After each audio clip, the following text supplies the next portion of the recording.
What's going on, my soul family? Welcome back to another episode of the Awake with Jake show. On today's episode, I have a very special guest, as some of you may or may not know. This is my wife, Melissa. And we are so excited today because we're going to be dropping in and sharing answers to questions that you guys have sent in. And thank you so much. I'm so happy to be here. This is our first show together as husband and wife. It's been such an exciting time for us, and I'm so grateful for the opportunity to come on and share with you. So let's get right into the questions here. How does she follow her own intended path and follow your direction at the same time? Ooh. So I'd say this is more of like a Melissa question. I love this question, and I think it's an important one. I am going to start this one out with a quote by Jake Woodard. Last week, Jake and I were having a conversation kind of about leadership and understanding that. And he said something that just full body, yes, it just hit me. And I said, that's a great way to say it. True leadership doesn't feel like leadership to the other person. It doesn't feel like control, domination, bossiness. It feels safe and it feels empowering. And I think that you've done an amazing job at providing that for me. So I think that one of the things that happens to us, especially as women, as we're learning how to really embody our feminine energy, so we have this misconception that allowing your partner to be the leader the majority of the time means that you lose all sense of your own direction. And I have a deep connection to my own intuition, trusting myself, learning how to really get there. And I think that your leadership provides safety for me to be more of myself and to deepen that trust that I already have there. Yeah. I think that the big thing too, when a woman is choosing to be with a man, that she's continuously checking in with her own intuition and asking herself, does this feel safe to me? Does this feel aligned with me? And that's why healing work is so important, because you have to be able to navigate through your own inner traumas of when you're not trusting of the masculine because you hold on to that masculine pain, or it's just actually something that he is doing that is not causing safety for you, or that is inspiring something in you that doesn't feel right. And I think that that's why it's so important for a woman to connect deeper with her intuition when she is with a man, to really be able to navigate when she's feeling safe and when she's not feeling safe, because that's kind of like how your intuition is going to work, especially for a woman. They feel things so deeply that she's constantly getting signals from her intuition. So the only way you're ever going to trust a man's leadership is by first trusting your intuition. That's very true. Truly. Or else you're just going to fight him the whole way, because the masculine nature, by nature, we want to lead. That's just how we are designed in our DNA, and there's nothing wrong with that. And I think our society conditions men to believe that being a leader, it means that you lead with your ego. That is not leadership at all. Like, that is just not. And I think healthy leadership is so empowering to a woman. It's not like you were saying, it's not controlling, it's not dominating, it's not like I'm in charge of you. It's like, here's this platform. You can choose to stand on it if you want to. That's kind of like healthy masculine leadership, or you can choose not to. Healthy leadership involves giving her a choice. Absolutely. Would you like to follow my direction or not? I'm going here. Would you like to come with me? I feel like we Yes. say that quite often. And then you have that choice. Does this feel safe to me? Is this sturdy? Is this what I want? Because your leadership really does empower me. It calls upon me to step further into my femininity, which actually feels pretty damn amazing. It serves me. And there are times when I take care of myself in that way. And I think in the beginning of our relationship, that was something that was very challenging to me, because I felt that if I receive your leadership, then that means that I don't have my own. I don't have my own direction. And I think together we've done a good job at learning how to really intertwine that, where you listen. You've learned what serves me best, how you can show up best for me, what I respond to, and vice versa. And I think that really puts together a strong foundation in a relationship. Yeah. I think the true masculine is like a wizard of the woman's waters. in a lot of ways. Like he sees the waters Yeah. and he learns how to navigate her waters, right? Where the immature masculine is constantly trying to control her waters, right? Instead of the mature masculine would learn just how to navigate her Right. waters and what she really needs. Because if you think about leadership, like maybe the masculine being the captain of a ship and the woman being like the ocean, right? She's kind of guiding the boat in a lot of ways with her honesty, asking for what she wants, which a lot of women struggle with. That guidance helps him to be a better leader by being fully expressed in a healthy way. Hey, this doesn't feel right to me. Hey, I don't like this. Really expressing, or I would love for you to give me more of this. Right. Like that guidance helps his leadership. And a lot of women are afraid to ask for what they want. And then something else was coming through as you were talking too about this whole quote unquote boss bitch mentality that we're living in the society right now, where women are becoming hyper independent and like, I don't need no fucking man to lead me. Yeah. You know, like beating on their chest type thing. It's not about that at all. Because if you have a feminine core as a woman, it feels so natural to receive the leadership of a masculine man, especially when it's healthy. Now, if you have pain towards men, it's going to be very difficult to receive that leadership. I agree.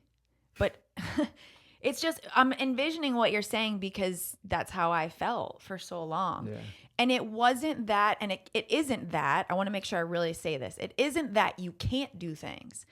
It's just if your core is feminine, then your desire system is a little bit different. So you can do it, but you don't desire to do it all day long. We really have to open up and be honest with ourselves of what feels good. And when we've reached that point of, okay, this tenseness, this tightness, this isn't serving me. And so it's time for me to let go. And that's really what it is letting go of control and understanding what feels best to you. Next question. This was a juicy one here. How do you keep your sex life alive? Ooh. Everybody loves to talk about sex. Like they secretly like to talk about it. Oh yeah. It's good.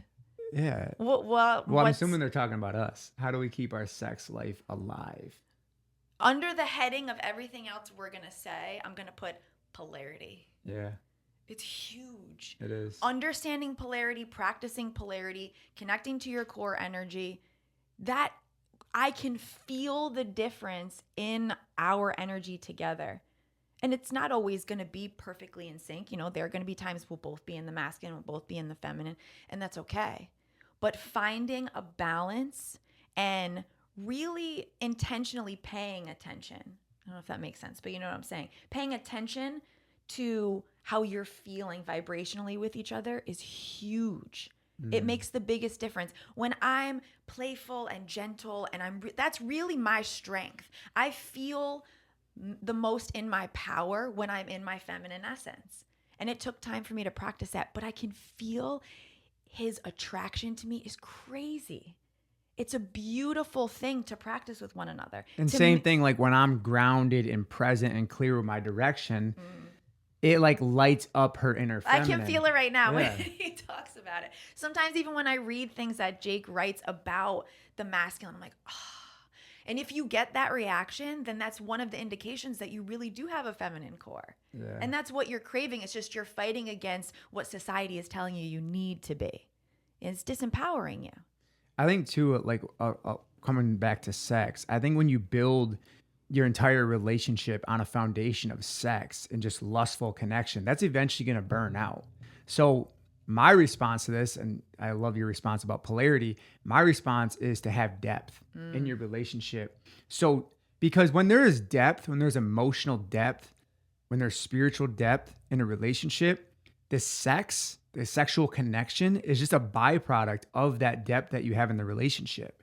But if you're just staying at surface level with another person because you're guarding your heart and you're afraid to be vulnerable, you're afraid to go deep, you're afraid to be seen, you're afraid of being abandoned, whatever your fears are that you're holding on to that trauma, which is really what it is, whatever that fear is blocks you from going deeper. So if your relationship lacks emotional and spiritual depth, eventually your sex life is going to burn out. Just a matter of time. It's just a lustful connection. And as you know, lust fades away eventually. You cannot build a relationship just based on your physical attraction. Sure, that may be important to have that in a relationship, but the deeper connection is what keeps sex alive long term. And that, of course, involves having a polarized connection between the masculine and the feminine in a relationship. I got one more. Learn how your partner wants to be loved.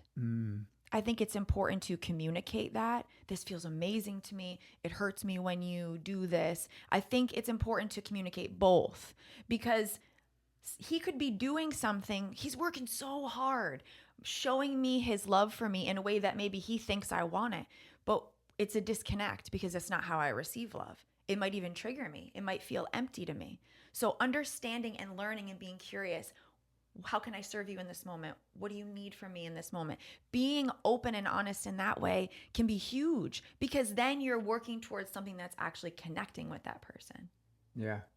I feel like also too, on top of what you're saying there, people are almost like afraid to get to know their partner at a deeper level. They just get into a relationship with somebody, they're with them years, and they don't ever really take the time to learn about their partner, what really they desire.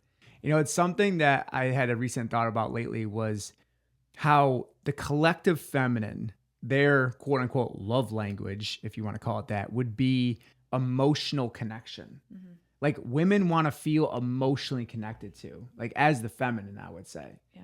Because that makes her feel safe. That makes her feel seen. That makes her feel cherished in a lot of ways.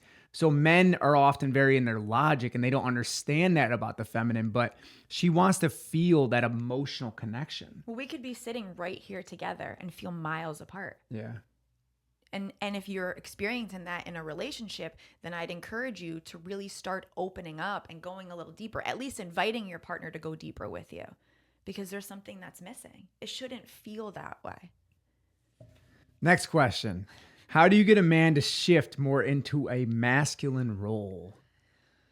Ooh. My short answer is you can't.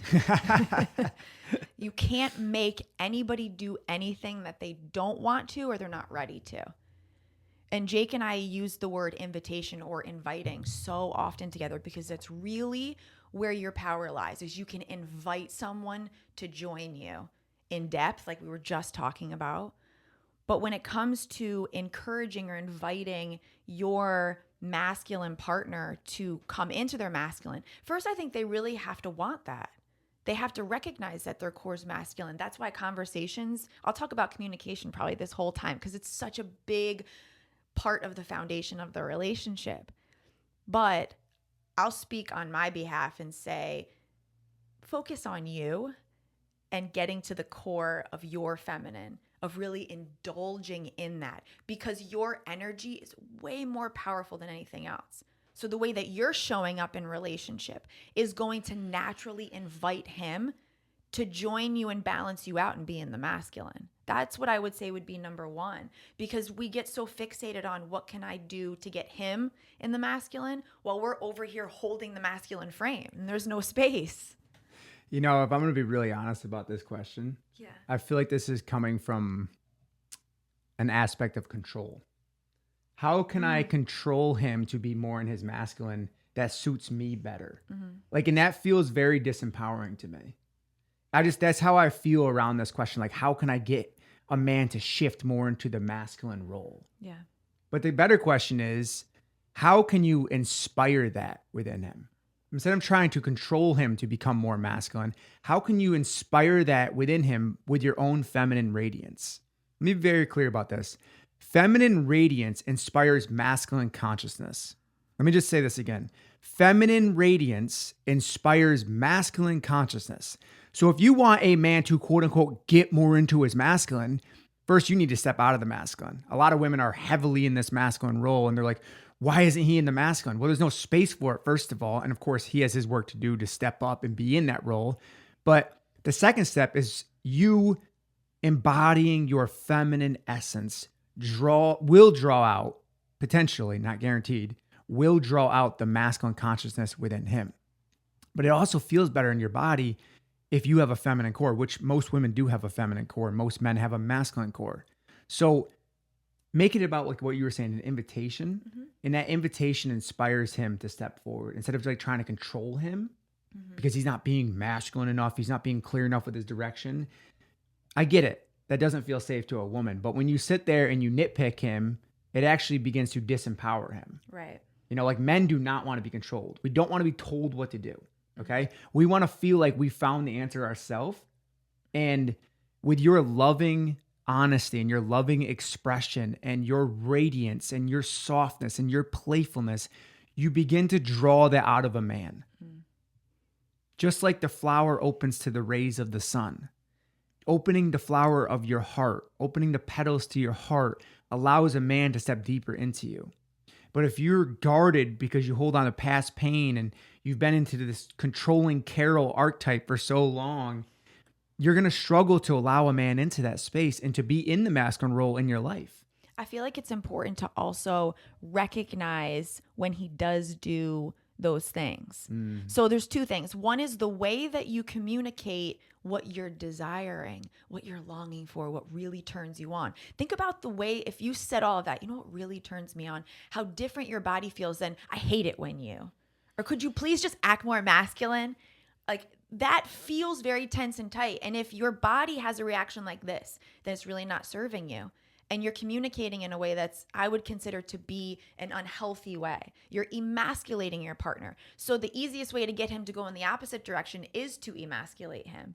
If you said something like, I love it when you plan a date. I would love for you to do that this weekend. Can you do that for me? But you're really connecting with your heart too. Yeah. Like not just saying it from your logic, because I think a lot of women, they just speak things from their mind because they're not really feeling it. Yeah.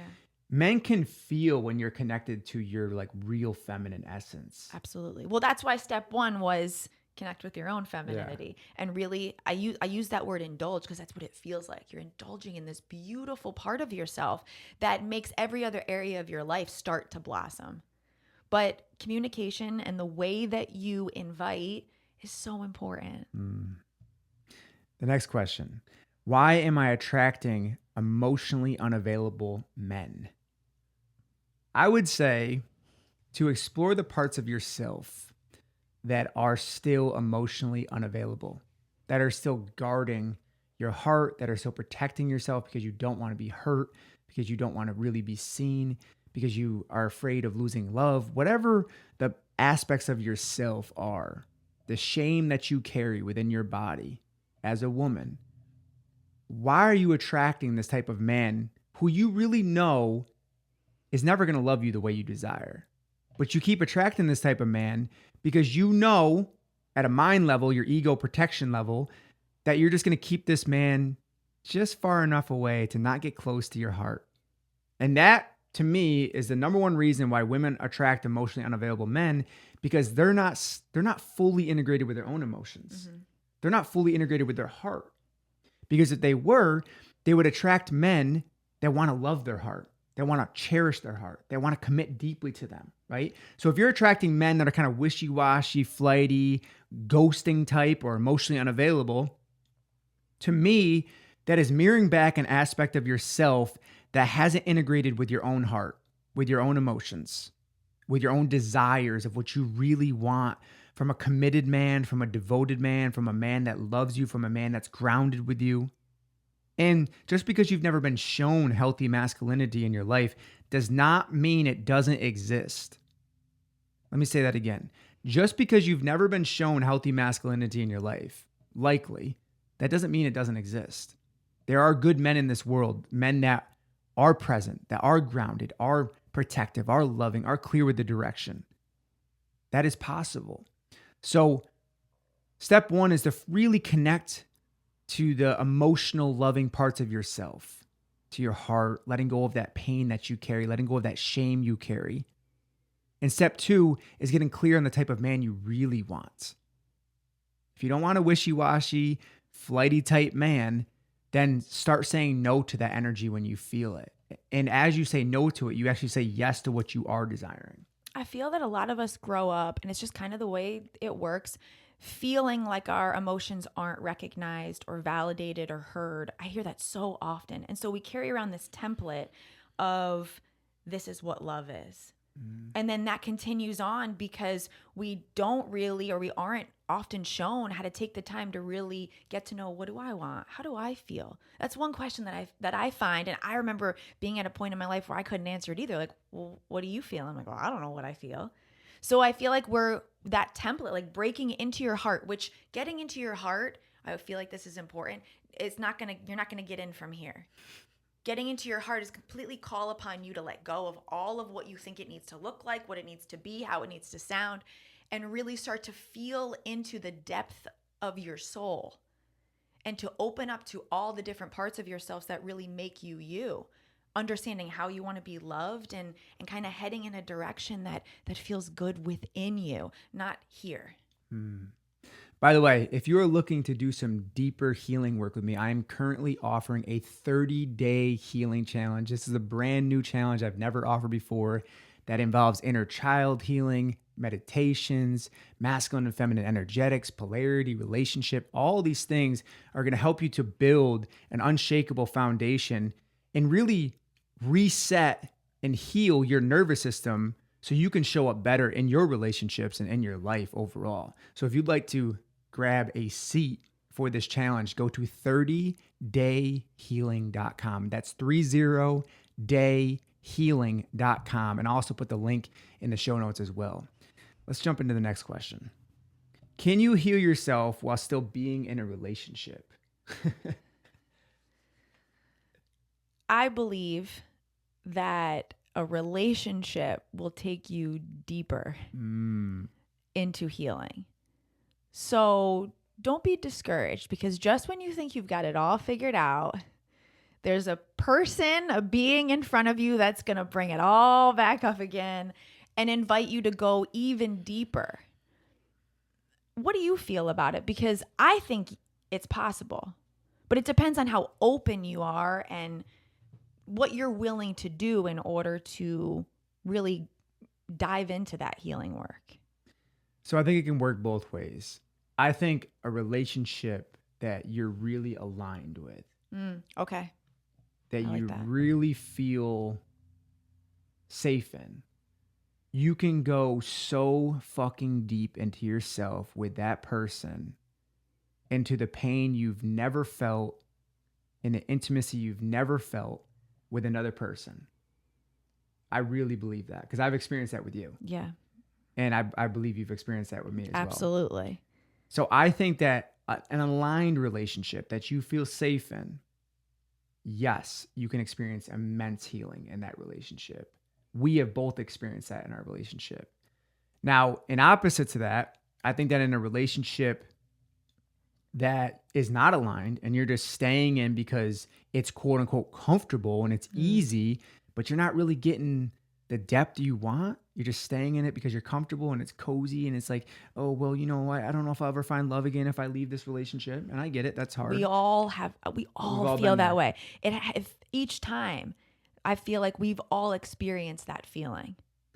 So I hope I didn't in just the, throw in you the off. aligned relationship, yes, you can absolutely experience healing like unlike anything you've ever seen. Like our relationship has brought out healing within me that I never experienced in all the different healing work that I did, the breath work, the meditations, the working with these healers, that healer, like all that shit compiled together did not even begin to come close to how I have healed my pain in this relationship, how I have stepped more into my masculinity in this relationship, how I've learned about polarity and the real like masculine feminine dynamics, like being with you, and experience the depth of the healing that we have together in this relationship has been amazing. It's been like the greatest healer ever, I would say. But in opposite to that, if you're in that relationship that I was just talking about before, the relationship that's pretty toxic, but you just stay in it because it's quote unquote comfortable, I think the opposite happens. I think it can stunt your healing growth in a lot of ways because it keeps you stuck in this cycle of just not getting what you want, not getting what you want, not getting what you want. And in turn to that, that person that you're with is also not getting what they want, right? It's almost like the example I would give is staying at a job that you absolutely hate, right? Staying at a job you absolutely hate, going to that 9 to 5, Monday through Friday grind. You're just punching in the clock. Oh, I fucking hate this. I hate this. Yeah. You stay there for years. Are you going to experience any growth in that 5 years? Not much, No. right? You might even decline. You might even decline. Your health might start to fail. Your relationship might start to fail. But what if you went into a business? You started your own business. I'm not saying this is for everybody. This is what I went through. What if you started a business that you absolutely loved, that you just felt so passionate about waking up every single day? Now, don't get me wrong. There's going to be many times in that business where there's great challenge. Absolutely. There's going to be fears you're going to have to overcome. There's going to be shit you got to work through. There's going to have to be rejection you got to face. There might even be downtime. Like when we first got together, I tell people this a lot. I could barely even buy fucking coffee and bagels, right? So with that being said, there's been immense growth within my business, within my life. But it was the same thing in my relationships. I didn't stay in that comfortable job because I wanted more. And I think a lot of people get stuck in this relationship that they're not really fulfilled in, but they stay there because it's kind of like the only path they know and it's all they've ever seen. Right. It's the same thing with like, you've been conditioned to go get a job and work for, the next 30 years and retire at 60, like that whole like paradigm. But most people that do that are unfulfilled. Right. Well, it's comfortable because it feels safe, but there's so much more to you that's like crying out that you want to go deeper and you want to experience more and you want the fullness of life. And same thing in the relationship. It's like, it's comfortable and like you care about them and you can fully care about someone and know that this really isn't a good relationship for you. I really do believe that now. I've experienced that now. When you recognize it, but it's the uncertainty of the future that creates fear within us to step away. But you know how many times I've had to let go of things in my life and it's led me to my husband. It's led me to my work now. All of the things that don't go the way you think they're supposed to go are really leading you to a deeper sense of purpose, a deeper sense of yourself, and really showing you what true love is. I believe that to be true.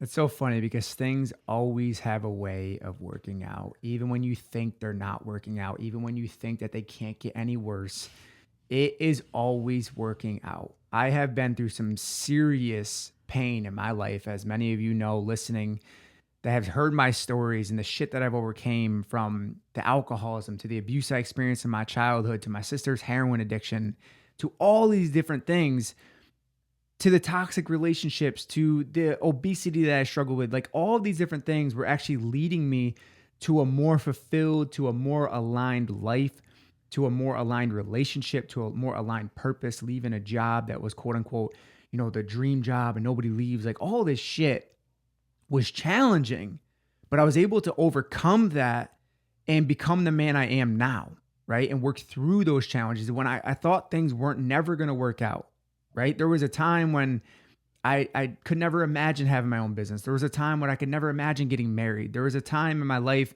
where I could never imagine being healthy and fit and vibrant. Like many times I had gone through these depths of my soul and soul searching and reflecting so deeply about what I really wanted in life. I had to work through this pain. So if you're at a point like that right now, this is an invitation to go deeper, to put away the fucking distractions in your life and really ask yourself what you really want in a relationship, in a purpose, in a job, whatever it is that you're looking for, whatever it is you're searching for in this moment. What is it you really want? Not what society has conditioned you, not what you think you need to have, not what is the right thing, but what you really want. I love that. Next question. This question is for Melissa. Oh. How did it feel when you met Jake? Was it different than other men before? How did it feel when I met Jake?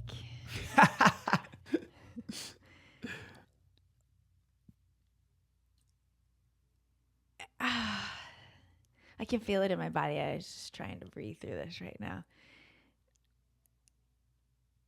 Meeting Jake, or remember the first time that we FaceTimed and like my heart was so like pounding. I was a little nervous, and I felt something almost like a light, a flame kind of ignite within my body.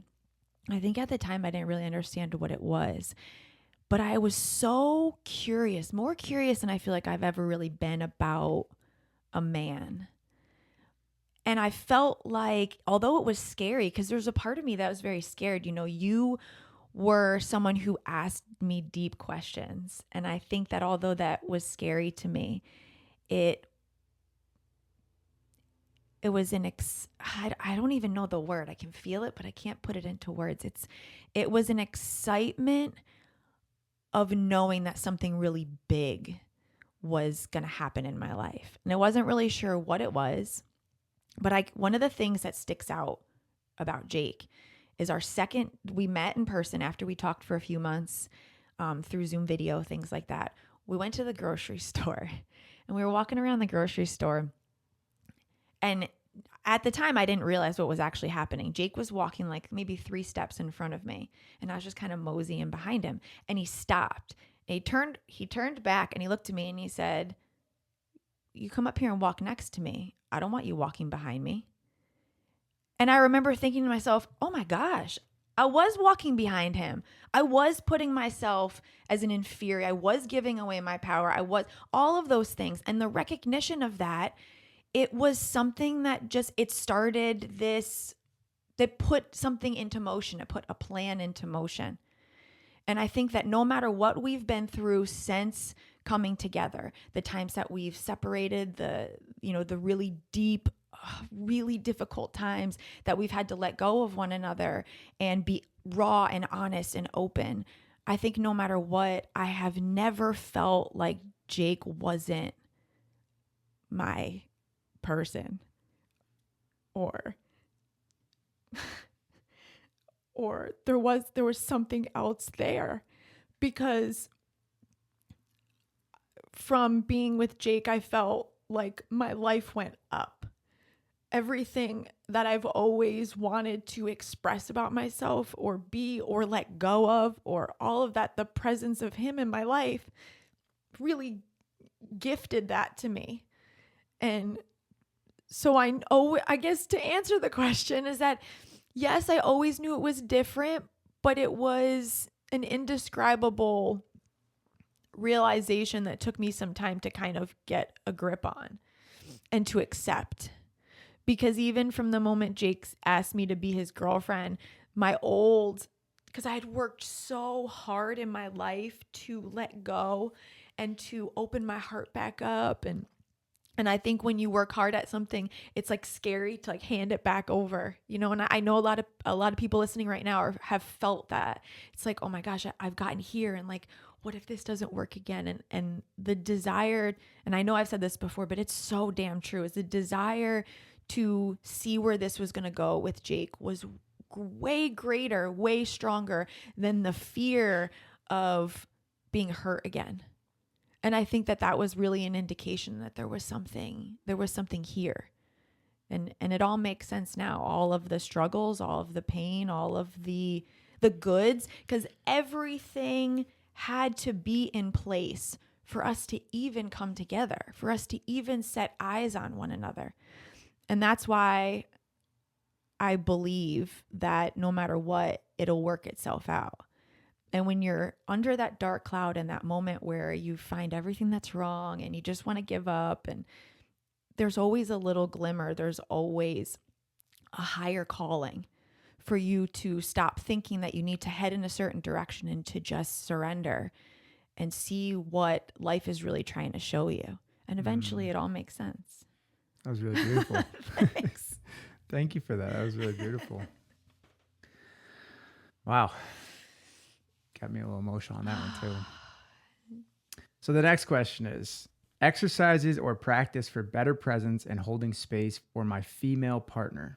I love that men are asking these questions too, by the way. It's amazing, right? I hear so often from women, like, where are all the good men at? And like, I just can't say enough. There are good men in this world that really are trying to become better. Like, for example, inside of this 30-day healing challenge, I have seen multiple men signing up, and like, it's really exciting. It's exciting to see men doing this healing work, and the men that are learning how to be vulnerable and feel and like integrate with their emotions and release their pain. Like, that shit is awesome. We did an event a while back, a live in-person event. And I remember this one guy, Aaron, came up on stage. I love Aaron. The girls loved Aaron because like, he came up very timidly. And after doing some different embodiment exercises that we worked through, I got him to really feel his like inner power, and like through vulnerability and like feeling his inner strength, Like he really stepped into that in a matter of like 10 minutes, right? Even the way he was carrying his body was so different. He was so much more confident and strong. And there was literally women in the crowd yelling out, Aaron's so sexy, like vulnerability's hot, like all this different shit. But he still held a masculine frame.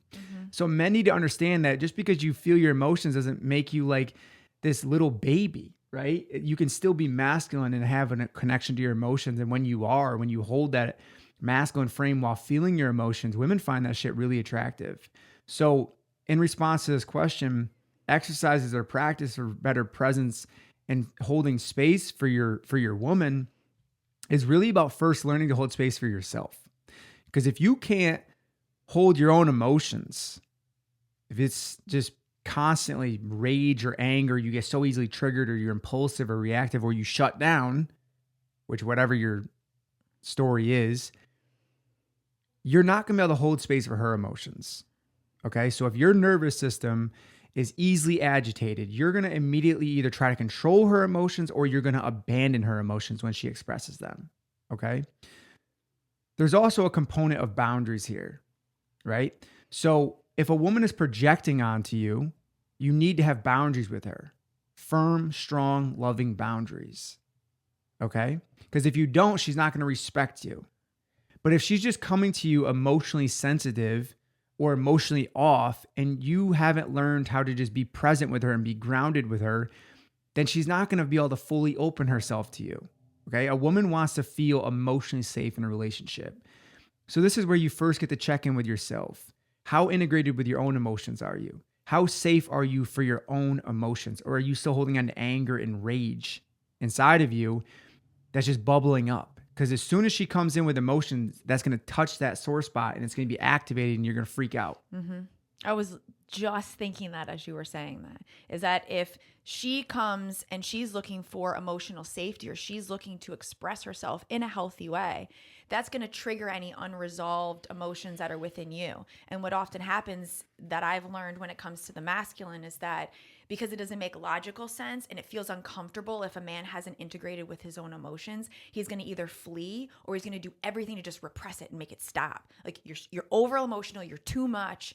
Get the hell away from me, and that reaction clearly doesn't create emotional safety. So clearing out what's going on in you and recognizing that and creating a relationship with your own emotions really just makes the container that much safer. So a very simple practice, something that I do when Melissa comes to me with emotions, is I just listen.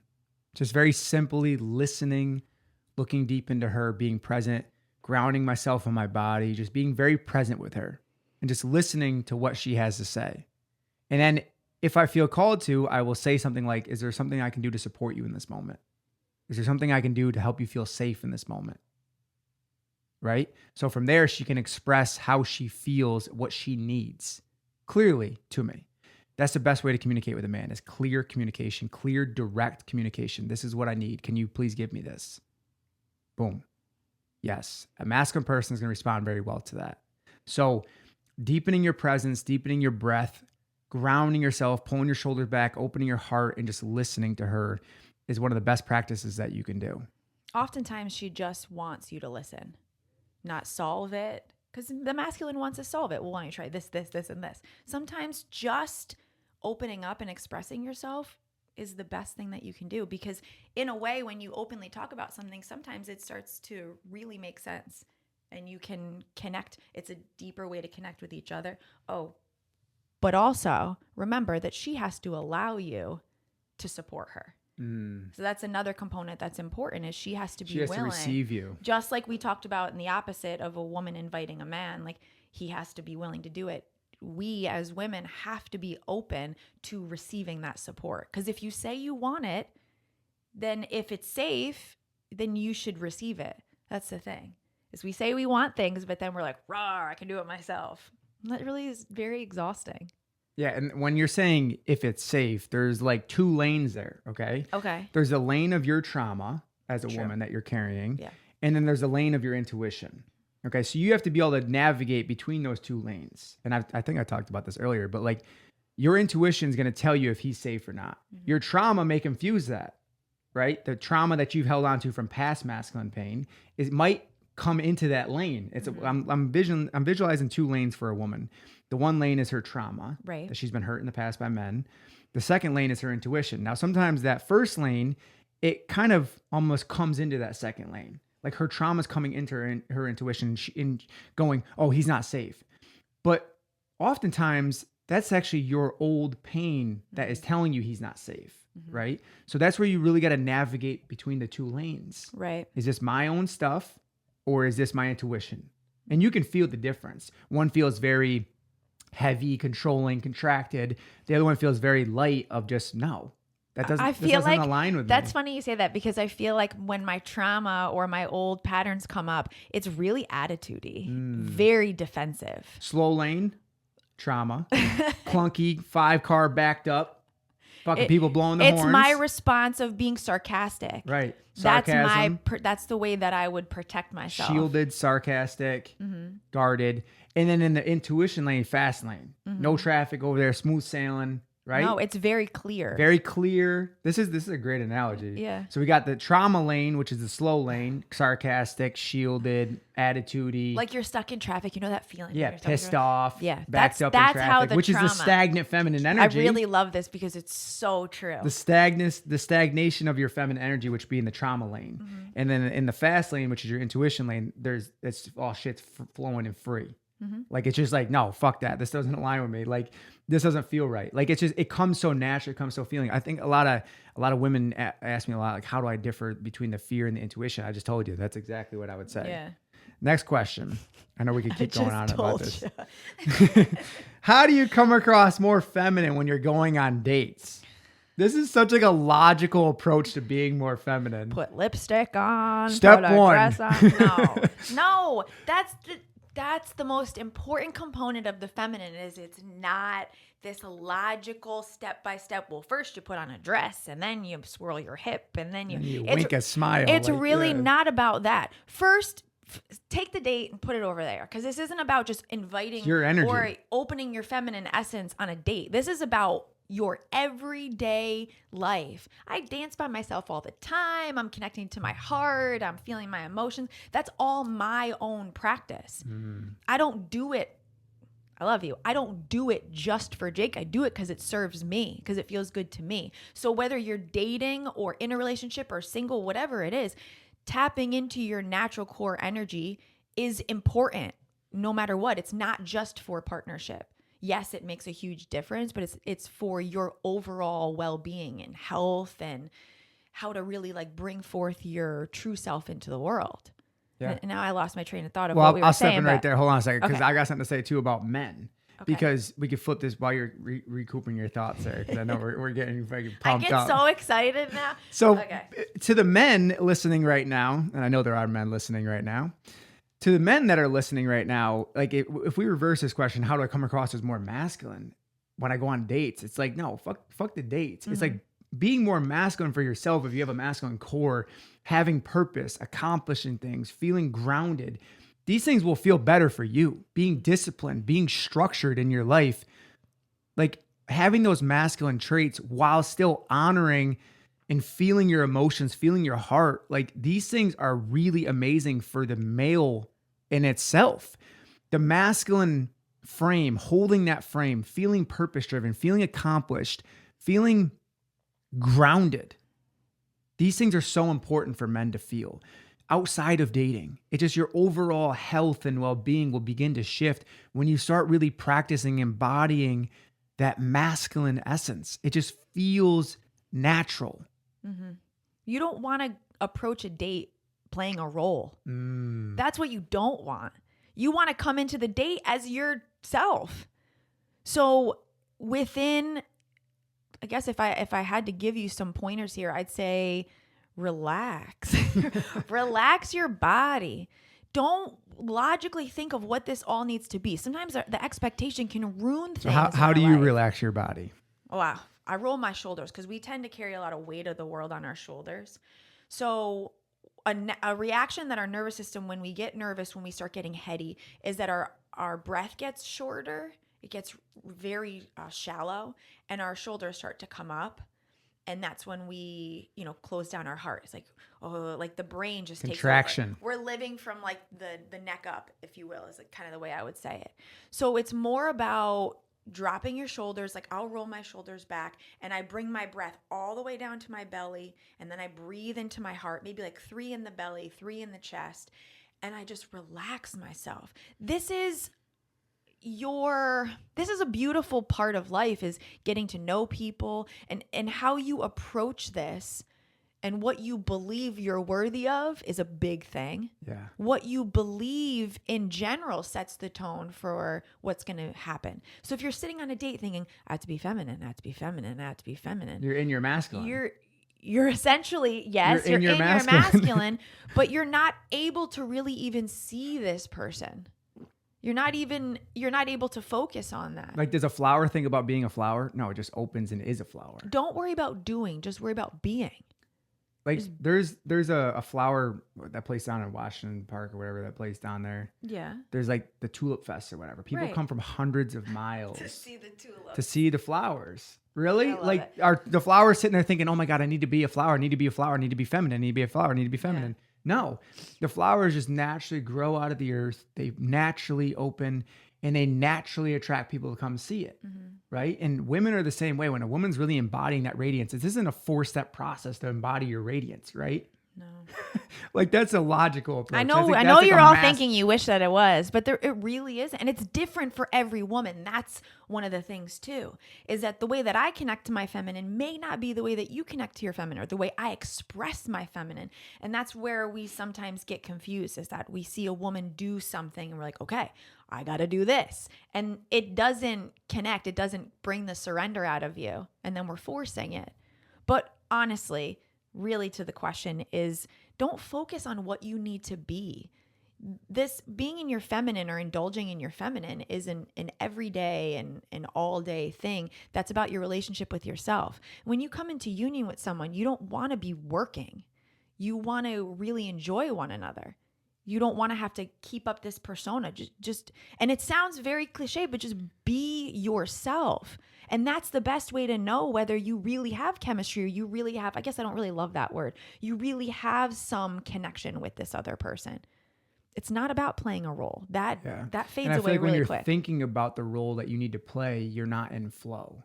Right. Like when you're thinking about the role, you're no longer in flow. That's good. I like that. You know, like seriously, when you're sitting there thinking about how you need to be feminine or how you need to be masculine, you're taking away from the true essence, because masculinity in its truest form is just deep grounded presence, right? Mm-hmm. There's not a lot of thought there. It's just really present and grounded, mm-hmm. right? And then femininity in its truest form is just openness and flowing. Right. So when you're thinking about how to be open and flowing, you're actually stepping more into your masculine in that moment. Like this is not a logical process. This is an intuitive, emotional process. Like you're really connecting deeper to your body, to your intuition, to your heart. And that is felt by a man. Like even if a man is not like really aware of masculine and feminine energies, he's going to feel a woman that's really in her radiance. Mm-hmm. And he's going to be drawn into that. He's going to want to step in and pursue and really connect with her and maybe eventually commit to her. Like that's how that process kind of works. So it's like the feminine radiance inspires masculine consciousness. I will say this again and again and again. We're moving to our last question now. Oh, okay. I don't want it to end. This has been really fun. I know, it is really fun. So I need to work on staying grounded when I'm triggered. How do I begin to do this? Once again, I love that men are asking these type of questions. I need to work on staying grounded when I am triggered. How do I begin doing this? And I'll speak from my perspective of not allowing your ego to take over everything and not allowing your pride of always need to be right or prove someone wrong. Like, I think safety is really about becoming safe within yourself. And I've talked about this already. Right. But when you start to feel triggered, instead of reacting to that trigger impulsively, like you've probably always done, like I did a lot in my life, the best thing you can do is just breathe and sit with it, right? Just allow yourself to process that. And eventually you'll see the trigger start to dissolve. This is not really a big deal, because most of the things that you're getting triggered about are probably not that big a deal. right? Like we often find ourselves get so easily triggered and we start wanting to control shit and we tense right up and we contract. And in those moments, we lose our real power. But our real power is being able to sit with that, to feel into that, and to let it go. Like that really to me is one of our deep powers that we often neglect as humans because we don't have control in that moment. And if you look at the reason why you asked this question, I bet it's a control thing because you feel like you're losing control when you're getting triggered. So what is it that's triggering you that is causing you to feel like you're losing control? Did you have a mother who was very critical and controlling of you, so now you're the type that tries to control and criticize other people? Or maybe it was the father that didn't show you healthy masculinity and clear direction. So maybe you feel frustrated with yourself because you don't feel enough. And a lot of men feel this. A lot of men feel like they're not enough. So they get easily triggered and they're constantly blowing up because inside they don't feel content. So anything's going to trigger that, right? Like when you don't feel content as a man because you're not in line with your purpose, because you don't feel grounded, because you haven't really connected to your heart, you're going to get easily triggered. And I think these things are so important for safety, especially in a relationship, but overall in your overall well-being too. I think one of the things that comes up for me is that before you react, reflect. So I look at it like this, because this is kind of something I remember myself doing. You ever get a text message from someone that you didn't really like, or that really that did trigger you, and you grab your phone right away and you start typing back.